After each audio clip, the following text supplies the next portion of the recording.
This is Swayze.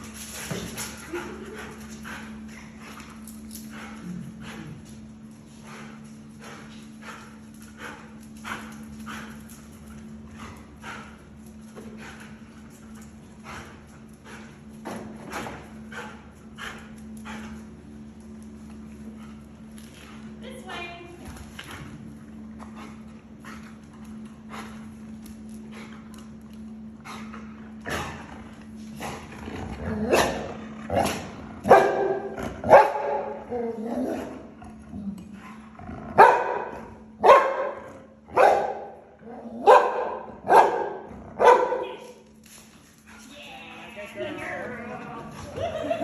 Swayze gets her toy when she finds. So she found some human remains that's down in those blocks. Very good.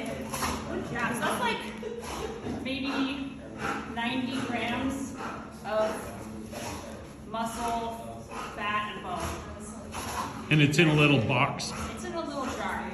Oh, I can get it little out and show you.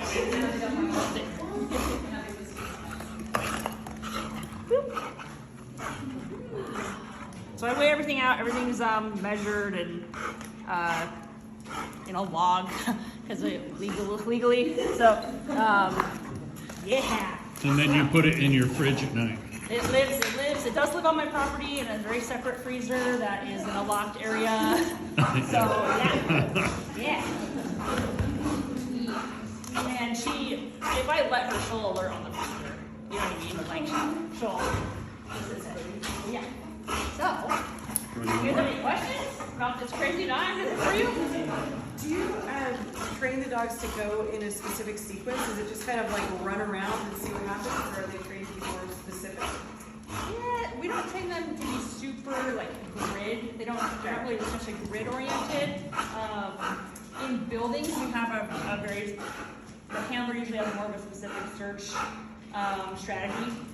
Just because, if they're going in a room we're not in, we can't see what they're doing. HVAC does weird stuff. So, at the end of the day, we're a team, right? My dog and I. My dog can do his job, and I can do my job. We've learned through a lot of time together. He's learned how I like to move. I've learned how he likes to move. So we've kind of learned to kind of cue off of each other. So when I'm moving a specific direction, he'll move that direction with me, unless he's telling me, no, I'm not going that way. I smell something over here. And you saw it with both of these dogs, right? When they got into the odor, it was very loud. Oh, yep. There. Once and you can hear her sniff rate getting higher. Yeah. Like, it's pretty obvious. If you can see the dog, hear them, then... I couldn't, if my dog was investigating scent, I could not call him off. He would not. He wouldn't listen to me. That's about the only time he wouldn't listen. You can direct him with voice commands to go I in can direct another him with area. voice and hand signals, right, left, back. And that's part of our actual certification process, is being able to do that from 100 feet away, to be able to follow my commands. Oh, wow. Part of our testing process, where I actually he has to be able to search without me. So one of our certification exam is one of the two piles that he has to search. He has to do it by himself. So I'd be standing right here or a similar wall, and the search is over there, and he has to go off and do his job until he finds something, and then I can move to where he found something, and then I have to stay where he found something, and then I have to direct him if I feel like he hasn't covered areas of the pile. He's pretty good. I have not had to do a whole lot of direction with him. Whatever happens in his head, he has a grid and he works through it. I don't have to direct him much. He just kind of does his job.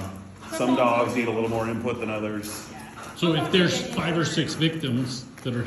Yep, he'll just work through it. Work through it. Yep. You play with them in between each one. So, yep, the certification exam is 2 different piles, 4 to 6 victims split between those 2 piles. We don't know how many are on each pile. The dog has to tell us. So Wow. my last test was 3 and 3. So 3 on one pile, 3 on the other.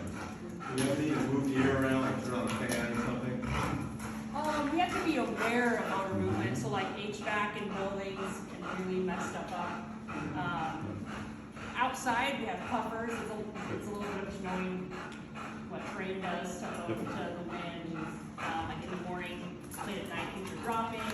In the day, when the sun hits things, it rises. A lot of similar, like kind of thermodynamic concepts from firefighting.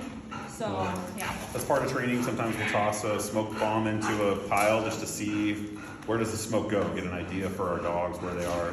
And we all carry wind current detectors. I have two. I carry a really super high-tech squeeze bottle of baby powder. And then I also have like an actual, it's almost like a vape pen, but I can squeeze it and it'll put that vapor into the air for real light currents and I can see where it's moving. But you just never know. One of my favorite stories to tell, we were searching an office building. We had a victim that he hadn't found yet, and Forrest committed and started barking at the ceiling. So we did our puffers and all this stuff, and we thought, all right, well, this person's over here, but it's moving up through the ceiling, dropping here. Like, okay, we get it, we get what happened. And I was standing outside after the thing was over, and one of my friends who works in that building came out and said, "Now, were you guys training in there?" I said, "Yeah." I said, "I heard a dog barking right below me." He was telling me that this person was above him, straight above him, and the next floor up. So even at our best training, sometimes they know something that we don't. So, does anybody want to hide for Forrest? Did you want to do a quick search? I'll put her away. Yeah. Oh yeah, I'm just gonna. Awesome. Yeah, we can use that right there in the corner if you want.